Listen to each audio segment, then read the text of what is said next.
Saudi আরবে বাংলাদেশি প্রবাসীদের আকামা ট্রান্সফার, পেশা পরিবর্তন ও 18 বছরের সন্তানের আকামা রিনিউ বন্ধ রয়েছে।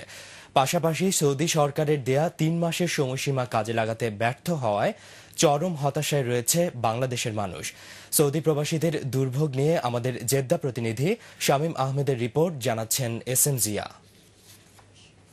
সৌদি আরব বাংলাদেশের সবচেয়ে বড় শ্রমবাজার। বৈদেশিক মুদ্রা অর্জনে প্রবাসীদের রেমিটেন্সের শতকরা 40% আসে সৌদি আরব থেকে।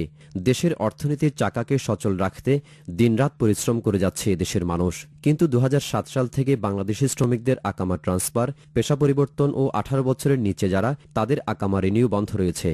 2010 সালে সৌদি নাগরিকদের বেকারত্ব কমানোর জন্য সকল কর্মক্ষেত্রে 20% হারে সৌদি নাগরিক বাধ্যতামূলক করা হয়। অন্যথায় এসব প্রতিষ্ঠান লাল ক্যাটাগরিতে অন্তর্ভুক্ত হয়। তাই বাংলাদেশি শ্রমিকরা আকামা রিনিউ করতে না পেরে বৈধভাবে এসেও ক্রমাগত অবৈধ হয়ে যাচ্ছেন। এমতাবস্থায় বাংলাদেশ সরকারের নীরবতায় ক্ষোভ প্রকাশ করেছেন সৌদি প্রবাসীরা। বাংলাদেশের কর্মকর্তারা বলেন নিজস্ব কফিলের অধীনে কাজ করার জন্য কফিল লাল ক্যাটাগরিতে ভরা যায়। প্রবাসীদের প্রকৃত অবস্থা না জেনে বাংলাদেশ সরকারের প্রবাসী কল্যাণ ও পররাষ্ট্র মন্ত্রণালয়ের কর্মকর্তাদের বিভিন্ন মন্তব্যেরও সমালোচনা করেন সৌদি প্রবাসীরা। কল্যাণমন্ত্রী মিডিয়াতে বলেছেন যে তাদের চাপে সৌদি সরকার গত 3 মাসের সুযোগ দিয়েছে। এটা চরম মিথ্যা কথা, কারণ এই সুযোগ বাংলাদেশ ব্যতীত অন্যান্য দেশের প্রবাসীরা পাচ্ছে। বাংলাদেশিরা অলিখিত মৌখিক নিষেধাজ্ঞার কারণে একামা ট্রান্সফার, পেশা পরিবর্তন, 18 বছর সন্তানদের একামা রিনিউ সুযোগ পাচ্ছে না। অতএব আমরা প্রবাসী কল্যাণমন্ত্রীর পদত্যাগ দাবি। 4 বছর ধরে প্রধানমন্ত্রী, পররাষ্ট্রমন্ত্রী, প্রবাসী কল্যাণমন্ত্রী আশ্বাস দেওয়ার পরও যেহেতু সৌদি প্রবাসীদের জীবন মরণ সমস্যা, ইকামা ট্রান্সফার, পেশা পরিবর্তন করার ব্যবস্থা করতে ব্যর্থ হওয়ার কারণে তাদের পদত্যাগ।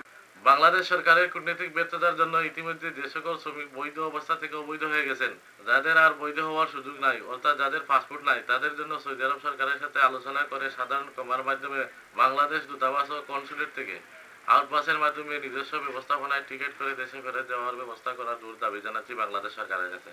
আগে প্রবাসী কল্যাণমন্ত্রী মিডিয়াতে আহ্বান জানিয়েছেন যে সৌদি আরবের অবৈধ শ্রমিকরা যেন দেশে ফেরত যায়, কিন্তু আমরা তো অবৈধভাবে সৌদি আরব আসি নাই। বিভিন্ন আইনি জটিলতায় অবৈধ হতে বাধ্য হয়েছে। মন্ত্রীর কাজ ছিল বৈধ শ্রমিকদের বিভিন্ন আইনি জটিলতা দূর করে অবৈধ হওয়া থেকে রক্ষা করা, কিন্তু সে কাজটি 4 বছর ধরে মন্ত্রীরা করতে ব্যর্থ হয়েছে। লক্ষ লক্ষ বাঙালিদের বাঁচাতে হলে অতি সত্বর সরকারকে পদক্ষেপ নেওয়ার আহ্বান জানাচ্ছি। এর জন্য প্রয়োজন জরুরিভাবে বাংলাদেশ সরকার সৌদি সরকারের সাথে কূটনৈতিকভাবে উক্ত সমস্যার সমাধান করা, অন্যথায় বাংলাদেশের বড় শ্রম বাজারটি আমাদের হাতছাড়া হয়ে যাবে। সৌদি আরবে কোনো শ্রমিক অবৈধভাবে না এসেও বিভিন্ন আইনি জটিলতায় তারা অবৈধ হয়েছেন। তাই কূটনৈতিকভাবে বিষয়টি দ্রুত সমাধানের জন্য বাংলাদেশ সরকারের প্রতি আহ্বান জানিয়েছেন সৌদি আরবে কর্মরত লাখো প্রবাসী শ্রমিক। SM Zia, Islamic television, news desk.